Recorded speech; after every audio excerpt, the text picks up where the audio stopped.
I think we're live. You're live? We're live on 2 platforms. Jason from Jason's Exotic Reptiles, Kevin from Jabroni Reptiles, aka New England Reptile Distributors. We're live on Evil Morph Guard and on YouTube. Yeah. What are we going to talk about, Kevin? What are we going to talk about? We haven't gone that far. We're going to talk about Jason insists on making babies. And we're not talking baby reptiles. I gotta get this just right. Kevin's working on it. And I'm getting a lot of comments. I don't know what they are because I can't read them. Oh, we get a what's going on? How's it going? Hello. Log in on this, and you can see the comments. Oh, all right. All right, guys. So I, for 3.5 years, one of my dear close friends. I have a bunch of my animals at Jason's house. If you're ever gonna make me some babies. No. But all I make is human babies now. no. That's it. Jason hasn't been to New England Reptile for about 3.5 years. At least since I moved to Connecticut. He moved to Connecticut. I know. Maybe Tom, you can field the YouTube. Boy, question. Connecticut really, you guys just missed out on a really horrible law. Unbelievable, miss. I mean, that was, I wrote letters, it won't connect because it's not to Wi-Fi. Yeah. I wrote letters to the state representatives, got nothing in response. It was disappointing. I spent hours and hours writing this perfectly well-crafted letter and I got nothing. It was disappointing. And the laws were these blanket laws, like you can't trade animals or animal parts, which I can get the animal parts thing, but that's a big blanket law.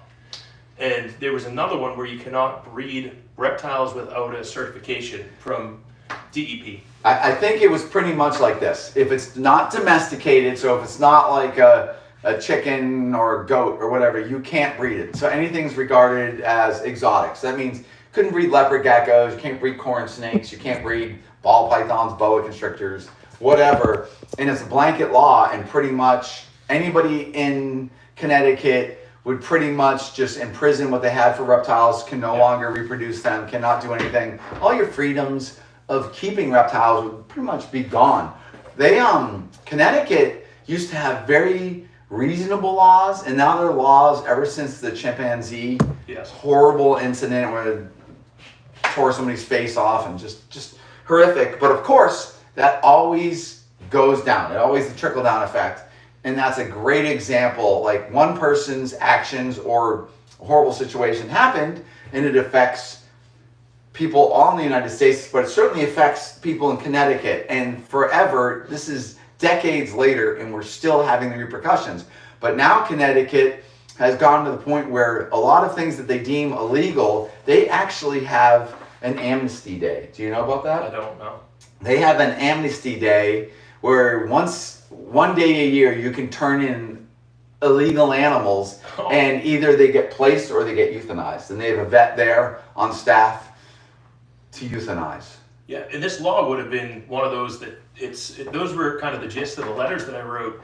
Is the person representing this law, I think it was Representative Carrie Wood, she was all about economic development, creation of tax dollars, and I wrote it from that standpoint of the negative economics that this would cause and the burden it would place on keepers, and that anybody who wanted reptiles, or this was exotics, it actually wasn't just focused on reptiles, and exotics is a big category. I mean, gerbils, hamsters, goldfish. Neon tetras, angelfish. All that stuff. All the people that breed in Cory cats. And all the, and we're not doing this live, guys, just to start talking about laws. We're just actually just rattling off. I've only seen Jason for like 40 minutes before he even started doing this. We're gonna he's gonna do some videos. He has this videographer, Tom, here, who's really been doing some real polished videos for Jason. Because, I mean, let's be honest, Jason's content is painfully boring. It's like watching joint. It's like watching Joint Compound Dry. He needs the more lively trials and tribulations of like, can I pay my electric bill? Can I pay my rodent food bill? Can I pay my employees? But we have a bunch of target ideas to consider for his videos. And I keep going to India. They were going to come up before, and they're like, oh, you're going to be here? I'm like, yes. And then I ran away to India. Yeah, bye, Kevin. Yeah, I'm sorry. But obviously you guys are seeing on all my social media, I'm definitely going through some struggles. But obviously there's a lot of different things going on in the hobby, and we want to talk about some things in Jason's videos, because I don't really even Andy hasn't done anything for videos for a while. I think Andy might be coming up tomorrow. I want to do a video on iguanas in Florida and what FWC has, basically public enemy number one. And because FWC, then they do this public outcry, they manipulate the masses, which are the non-animal or pet keeping or reptile keeping people, and make them think that iguanas are like some evil thing that we should be able to dispatch however we decide we want to kill them, and it doesn't really matter, and they're doing horrible things for for the environment. And I really want to actually shed the real reality on it.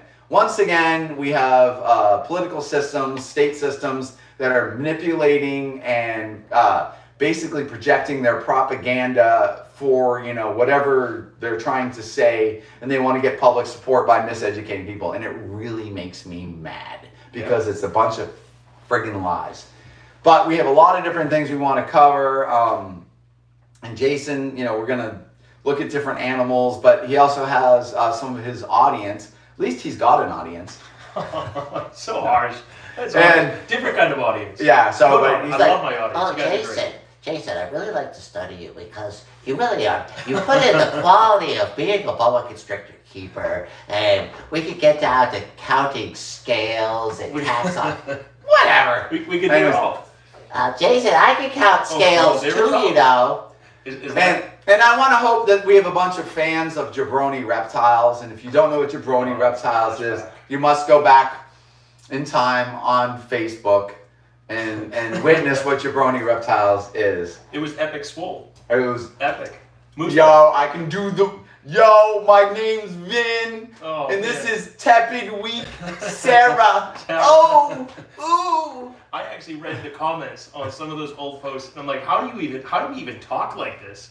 Like, I can do it in a second. But just typing. Go read the comments and how it was typed, and it's incredible how improper. Me, I'm horrible. So the whole point, the premise of Jabroni Reptiles happened one day. Jason and I were going to the Manchester show. That's it. And I get in Jason's car, and I'm like, oh, look, it's Muscle Milk. Oh, big swollen No, weightlifters. it's not swollen anymore. It's all I need my protein. I need to get my gains. I had to. And I started ridiculing him the whole ride. And so I'm like, yo, guy, you getting epic swole, you lifting, you crushing it. Today's traps and pecs. Straps and pecs. Tomorrow's glutes and ankles. I don't know what it is. But so, anyways, there's like this other personality in me who likes to pump massive friggin' epic weights of concrete and steel. Yep. So I get swole. But if you really want to be extra swole, you need to render your protein. And you need to render your protein for something that's not all of the modern era, full of plastics and herbicides and estrogen. You know all about that. BPA. And PFAS and all that. No, I want something in the wilds. Let's go north. Let's go up to Canada. So then we chose a great protein source, it was which would be epic Canadian bull mooses. So we would render the protein from the bull mooses into our moose milk. Yeah, dehydrated. Dehydrated moose milk. And so we started doing these videos, and I started trying to like sell my awesome animals online for like gold and cash. And when I get angry at customers, I'm very articulate and well spoken, and my treatment of them is excellent. Yes, he said basically you're wrong, right? Yo, here at Jabroni Reptiles, the customer's always wrong. It was great. And we need to rekindle. We might do a Jabroni Reptile. Yeah, so anyway, so we were doing this. The thing was kicking and banging, and I just let you kind of like run along with me. And then he's like, oh, but Vin, I have a job and I have a wife that still cares about me. And he wanted to have a baby. I made human babies instead of Ew. reptiles. And I'm like, well, I don't really care. I don't have any pride or I have a lot of skeletons in my closet, and let's just get add a whole other room of skeletons. So I continue with my jabroni reptiles, and he fell off because he's weak and tepid. That's it. weak and tepid. I like the word tepid. Tepid. And then I got a thing from Facebook saying that my Jabroni Reptiles Facebook page goes against their terms of service, and it is unkind and riddled with meanness. Yeah, Kevin was tapping the spam links, the ones that download the spyware onto your phone. I think that's true. Yeah, that's it. Do you know I used to have a page called Urban Dinosaur on Facebook, and it had like 25,000 members, and he was one of my moderators, and then people were doing Black Lives Splatter and all that. Deleted. And Facebook came along and said, "Ooh, you're allowing these horrible, painful, very horrible comments, and we're gonna delete your page." And then they sent me a picture of the trash can. Yeah. And Urban Dinosaurs was deleted, and it was probably the best reptile lizard group ever.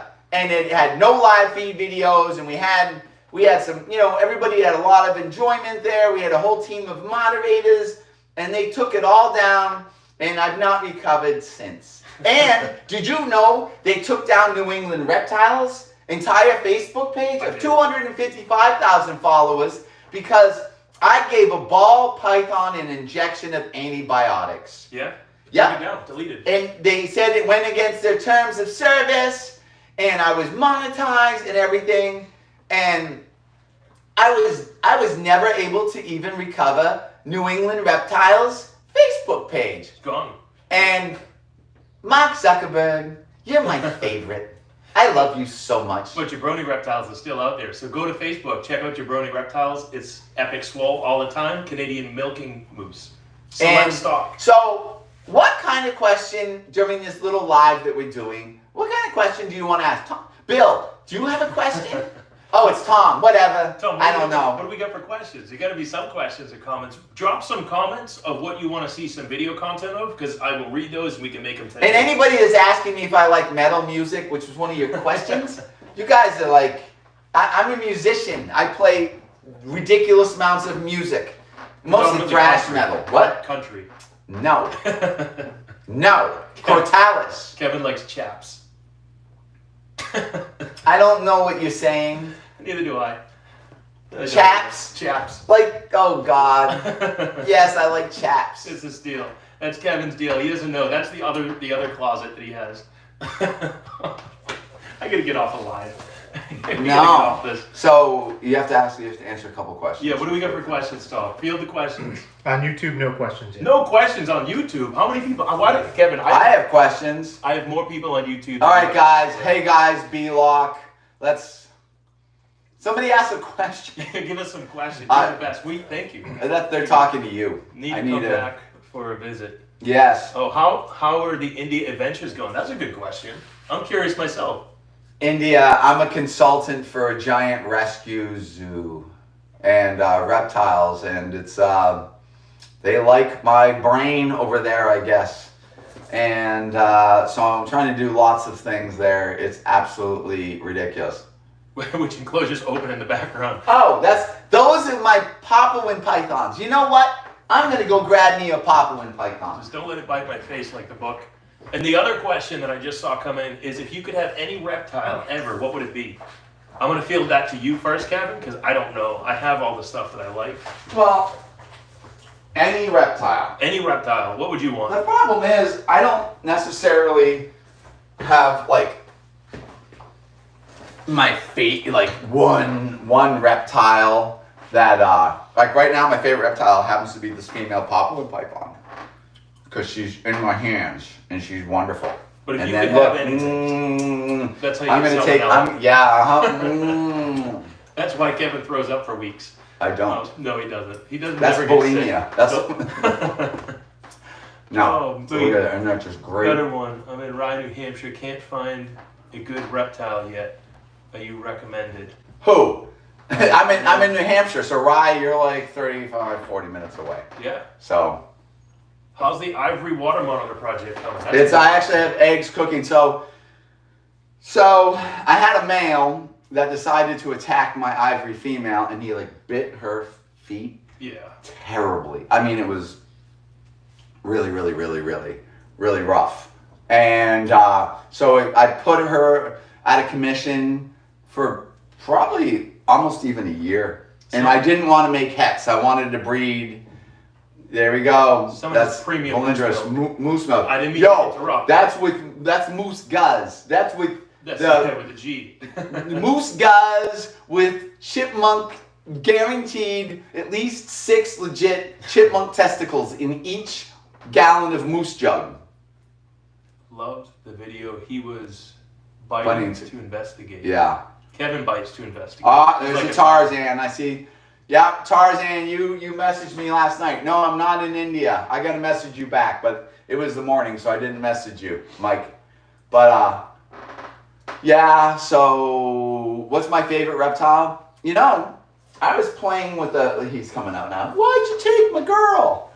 I was playing with a big Komodo dragon. I was playing with a Komodo dragon that weighs more than me. That's crazy. And this Komodo dragon, they pretty much just feed it. Yeah. So everything is like, oh, we just get like target feed. Guess what? When you target feed, you become the target. This thing started chasing me around. I'm like petting it, and it was like, what's going on? It's like, dragon? Yeah. I was petting this big giant. I was making friends with them, and there was one time where I was doing something, and I turn around, and he's running at me like you see in the wild, where he's like the legs going to, and I'm like, oh my god, he's coming after me. He was chasing me around. Komodo dragon? Yeah. That's wild. I had another Komodo dragon. Big guy? It's big. Probably weighs more than me, which is, wow. I don't know if that's really big, but whatever. That's But there was another one. I had another one I was making friends with and petting and really working with the brain. And one day I kind of spooked it, and it was in a corner. And that decided that it was going to come after me, and I went into a pond. That's trying to get away from it. How'd that work for you? I guess you're here. So it was work. My 2 friends were sitting there watching, so they thought that was the funniest thing look ever. at him go. Watch. He might get eaten. Flip the camera. Tom's got questions. What do you got for questions, Tom? What's your favorite shampoo, Jason? Paradox. It's about paradox boas. That's harsh. Do you Come think- on. My favorite shampoo. Do you think it could be something more than just an anomaly? Possibly a. Well, it depends. Paradox is genetic leaking. So, like if we have albinism is the command not to create melanin. So the proteins that would create all the melatonin to give that animal its normal wild type look are actually shut off. So there's no protein production made. Well, if I have a leaky switch and have a command that's allowing a little bit of the command not to be masked, then we will make a little bit of protein so you can just get like these little areas of black or whatever. But if that's genetic or not, certainly, if we do Princess Diamonds, yeah. I can go get a Princess Diamond and show you. Kevin's gonna run out. I'll get an Emperor Diamond. Look at this. What else we get for questions while we're in there? I'm gonna get that. Les wants to know if you could expand a little bit about new breeders not buying into adult snakes to jumpstart their breeding. Oh yeah, easy. Yeah. Well, my thought on new breeders not jumping into adult snakes. 1, you don't know the animal.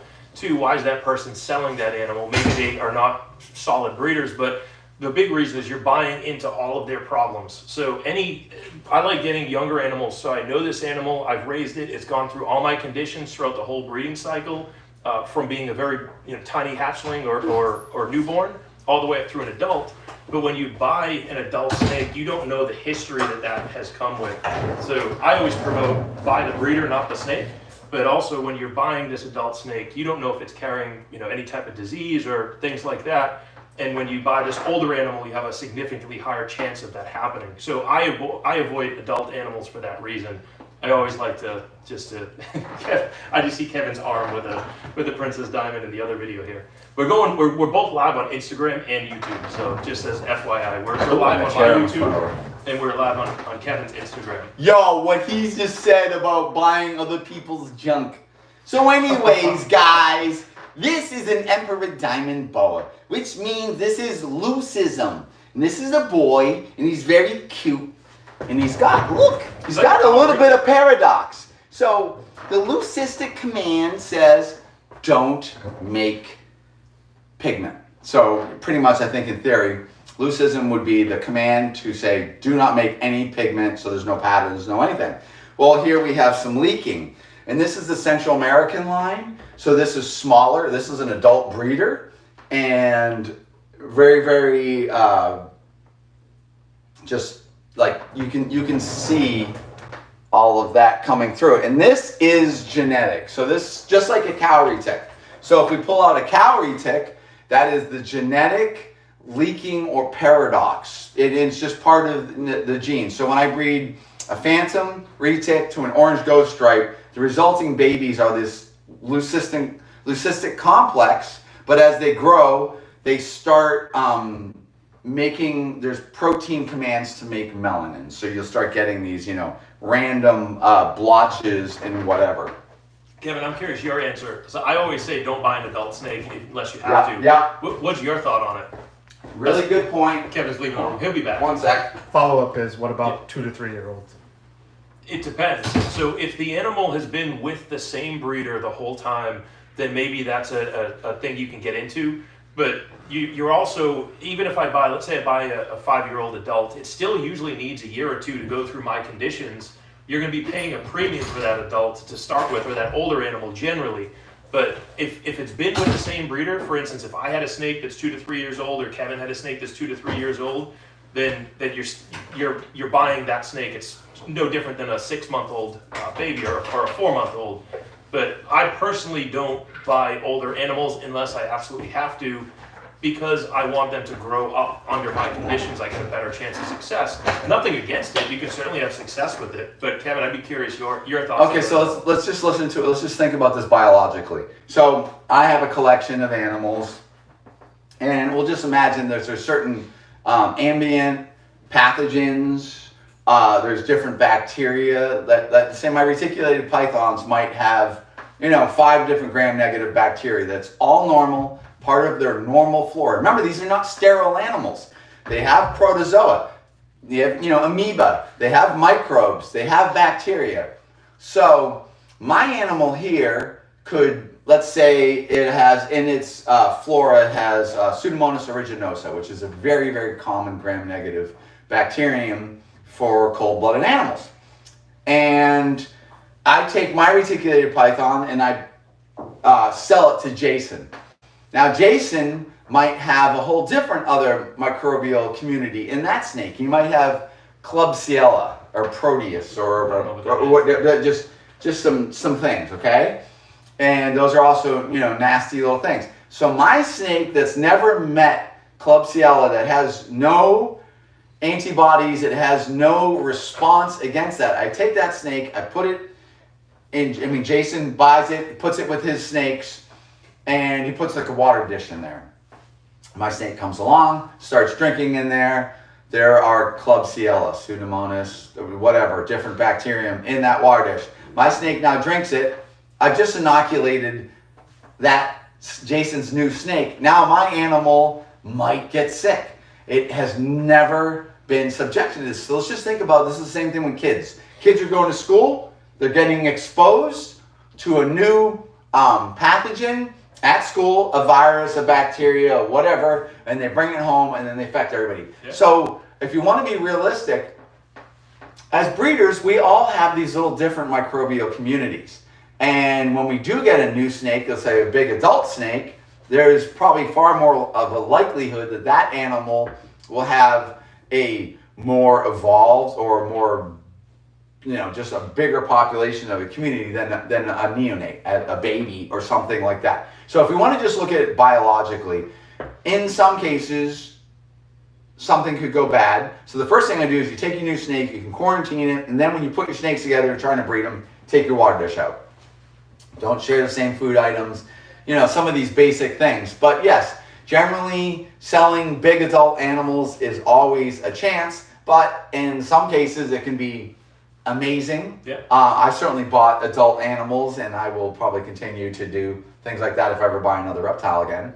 But the rate I'm going, all I'm trying to do is sell some stuff off or give some stuff away or whatever I'm doing. Yeah. But yes, but having a baby and raising it in your thing. So every year we're probably repeating our temperature and light cycles to Jason's basement. There's a little dark little room in the corner with mold and fungus. So anyways, so the animals get used to It's this not a cycle. little room in the corner. It might be a dark room, but it's not little. So when all of a sudden he goes, you know what, it's time to breed this animal, now the animal reacts. Because suddenly Jason is now doing something to imitate the cold season, the diapause period, any of these different things, which would then cause reproduction to become, something of a thing. So the animal's more reactive. Is if I take this animal and I bounce it from collection to collection to collection, I might not be able to trigger that animal nearly as well. Hello from Scotland.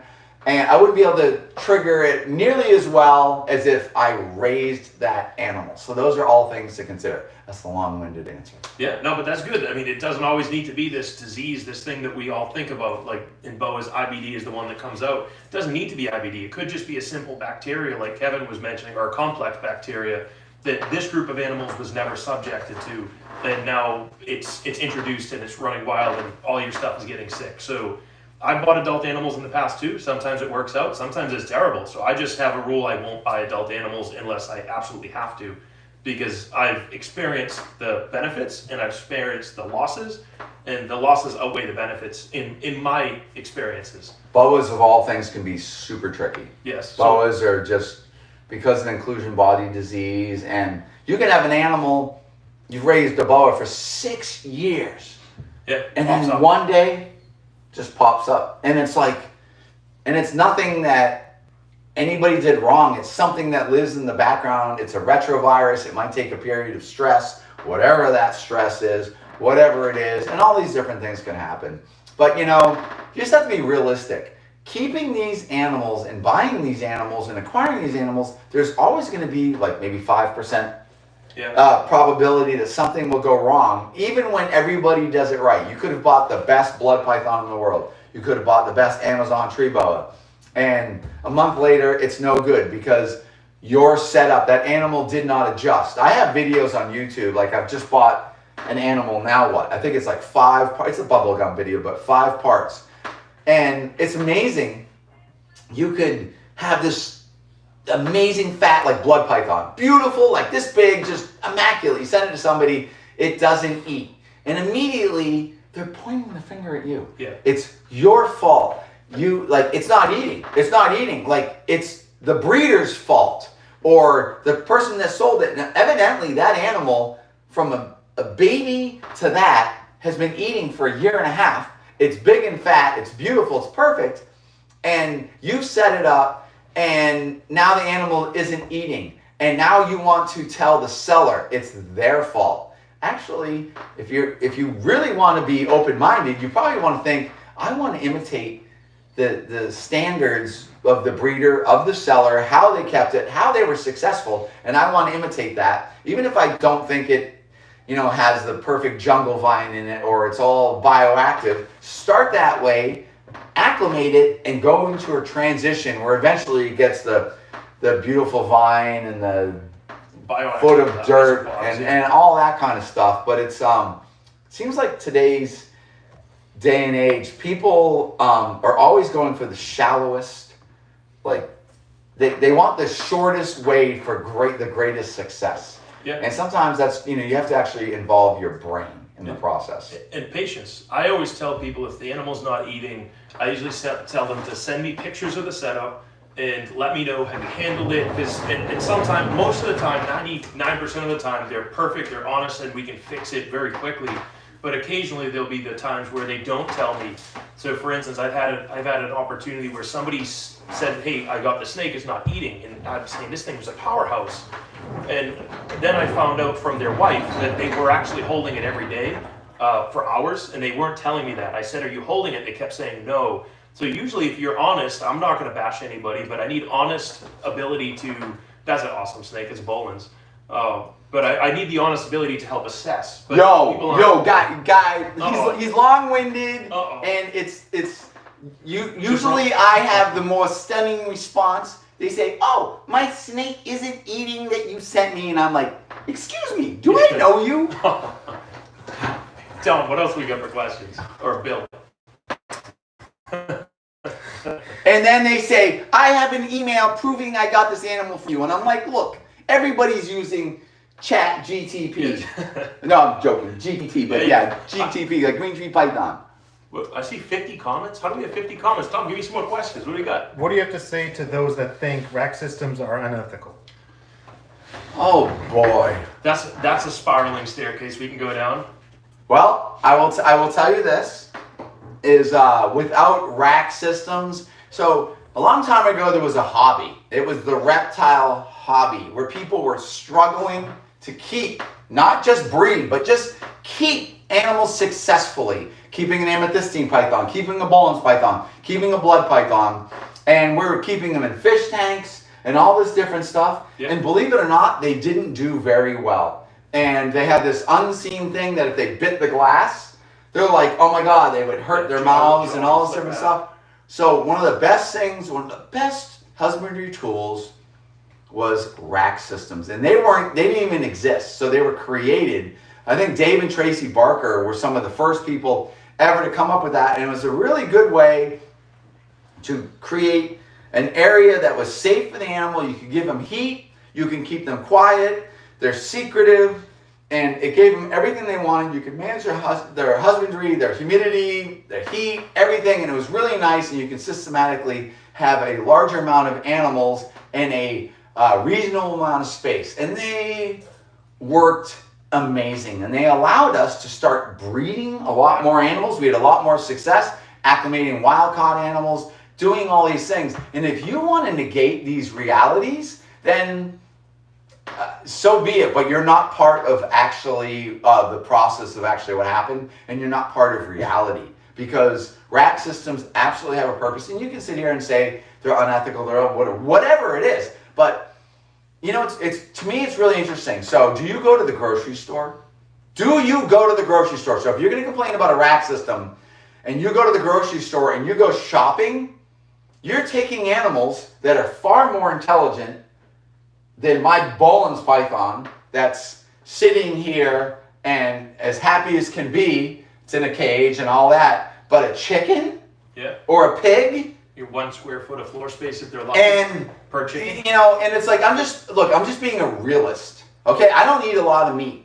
Because I don't want something to die every time that I need to eat something. So sometimes I could be like a vegetarian or a vegan, and then I get really skinny. But it's well, let me add too. So aside, the rack system concept, I think there's certain animals that cannot be kept in a rack. Sure, absolutely. And I mean, I just talked to Kevin about this. I was saying I need to add a 5th species in, and a couple he named. I said, but I'm only set up really for racks. I don't really have arboreal setups, and I avoid these species for that reason because I'm not set up to keep them. But there are certain animals that do perfectly fine in racks, and a boa is a good example. So a boa constrictor.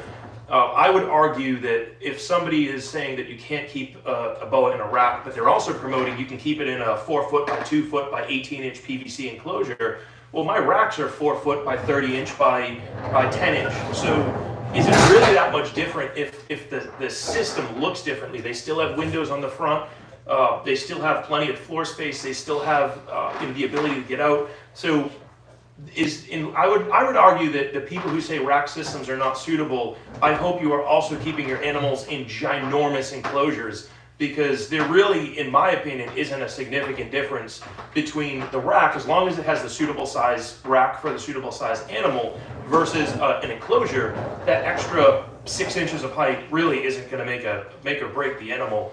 It's not providing it that much more benefit. Now, if you have a 8 foot by 8 foot by 8 foot tall boa enclosure, by all means, bash my rack system. But most of the people I see bashing a rack system are the ones that are keeping them in PVC enclosures, and it makes them feel good because they have, a fake plant in there, they have a stick that the animal can climb on. But it's not any different than the rack system that most of the people are using. So I would say for the people who are disputing are racks good or are they bad, I would hope you also have this ginormous enclosure to back that up, because otherwise it's kind of hypocritical when you actually zone in onto the fine-tuned components of rack versus cage. The enclosure itself, let's say a PVC, it should be significantly bigger than the rack system you're bashing. I don't know, that's my thought. Yo, you might even want to say it's hypothetical. that the big cage is actually better than the little cage. And you know what? I've been keeping reptiles for more than a day, and I can tell you that often a big cage is actually, it's scary. Yeah. It's scary to these animals like monitors. They want like security, and then they're creatures of habit, and they do this. And if you include yourself in that monitor's existence every day, where our monitors are coming out, they're being messed with and all this different stuff, you're the most exciting thing to that monitor, and you want them to relish that interaction. I can take a monitor and go through it in a big giant cage, and you're like, oh, this is it, this is everything. And the monitor goes into a corner, tries to climb up the wall, stops eating, throws up, does everything, and is completely geeked out by that open space. Yep. But let's go back to one thing. So we started as a hobby. We didn't know how to keep reptiles. We didn't know how to breed reptiles. We were getting animals out of the wild. We started establishing captive lines. And the best tool we had was a rack system and heat tape and things like that, not hot rocks and basking lamps. Yep.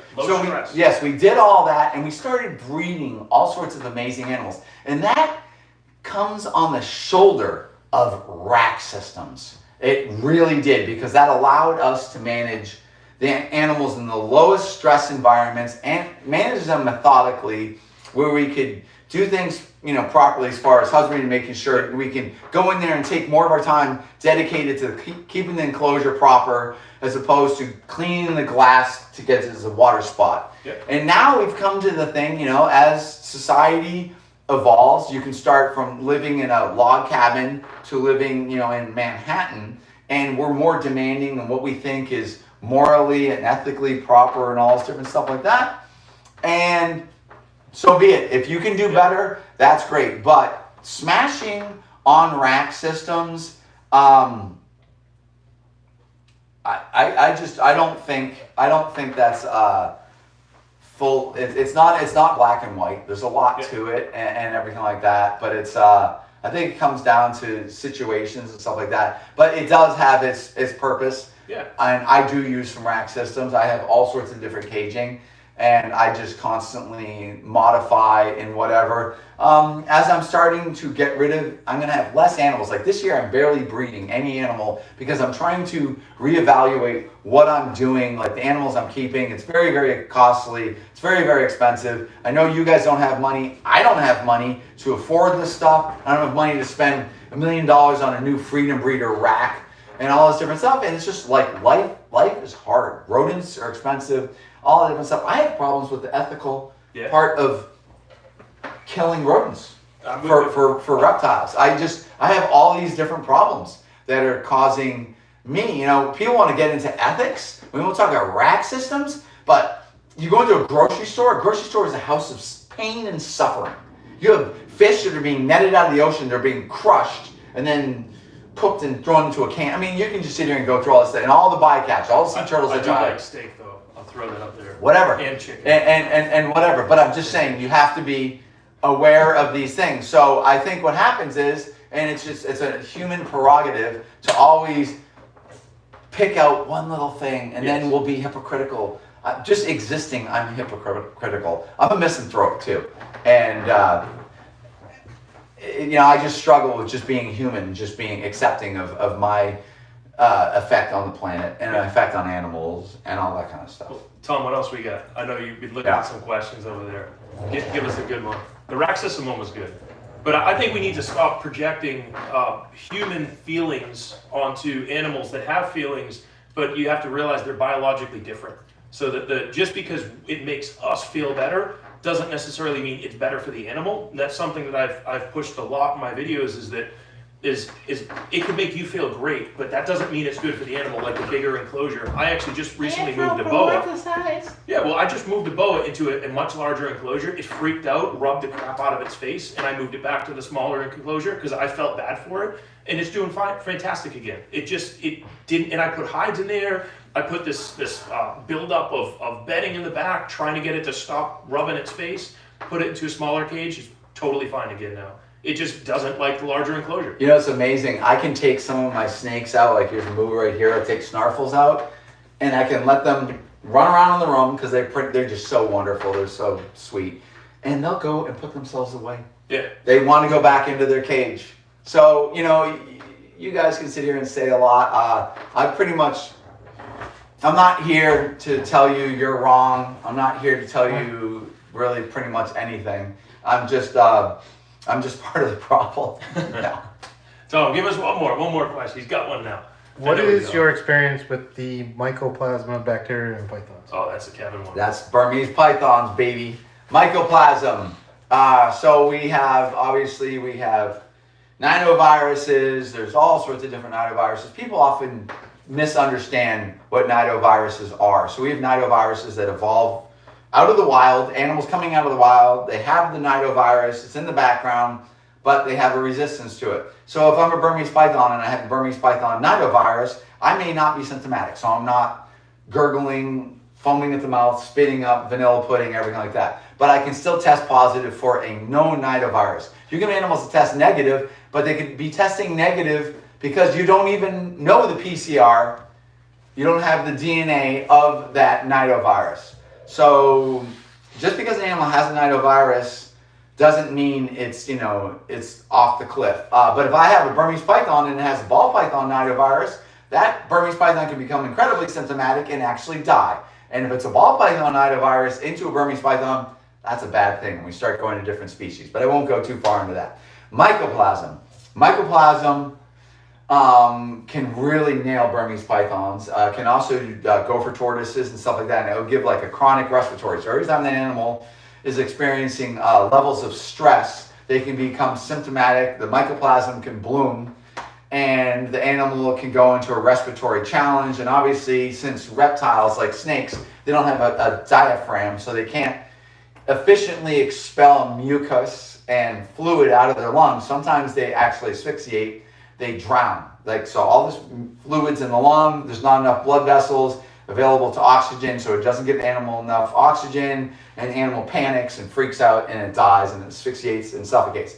But mycoplasm, as all I understand, is not curable because it can hide inside. It's kind of like AIDS. Okay. It can hide inside healthy cells, and it's very, very small, and it can live inside or whatever. And generally, the treatment is usually oxytetracycline, some kind of tetracycline-based antibiotic. So you can treat the symptoms, but I don't think you can cure it.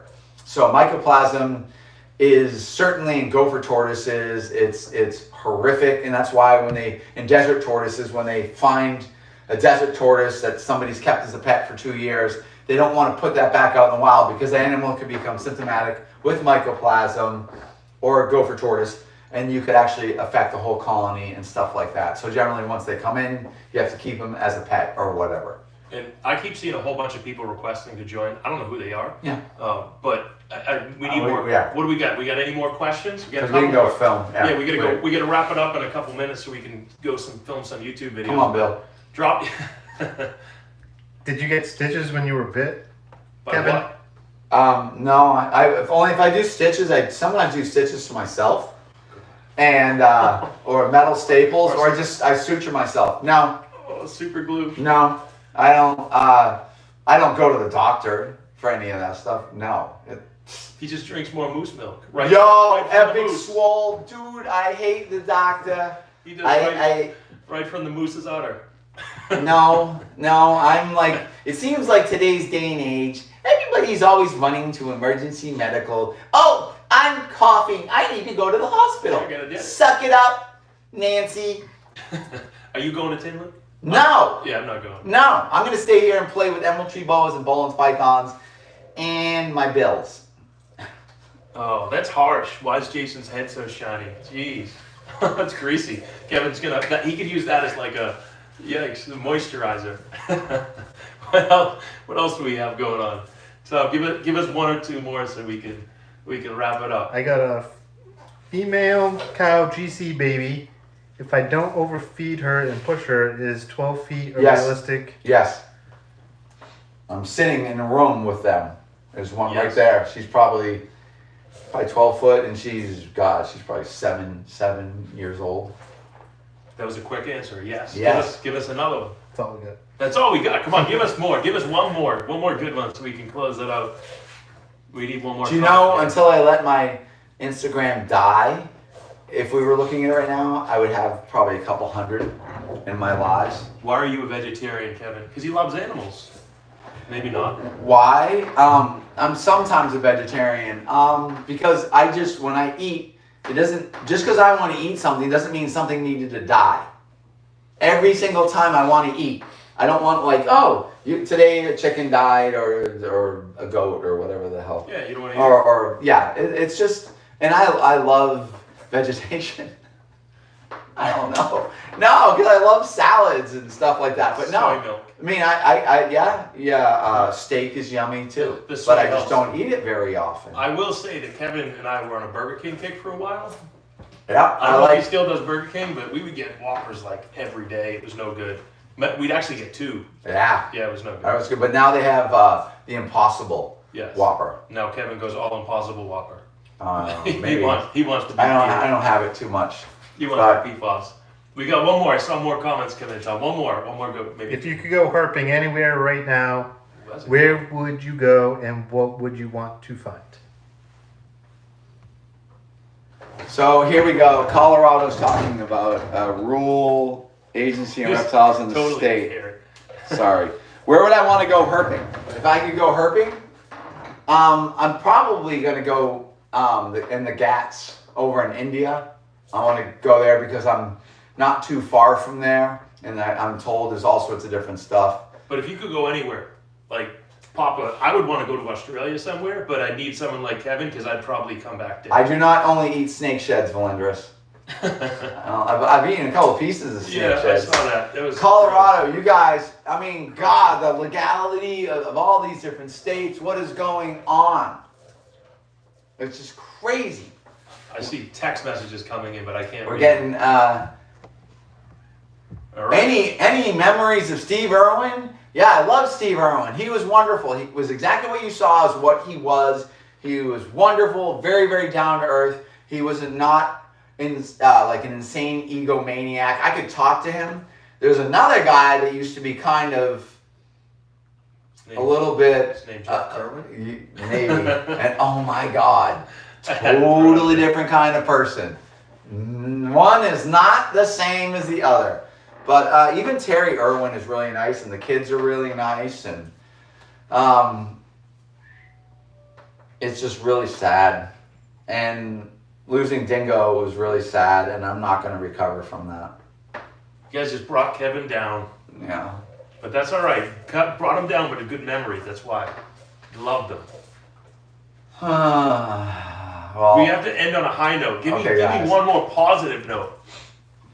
Jason is pregnant with his third baby.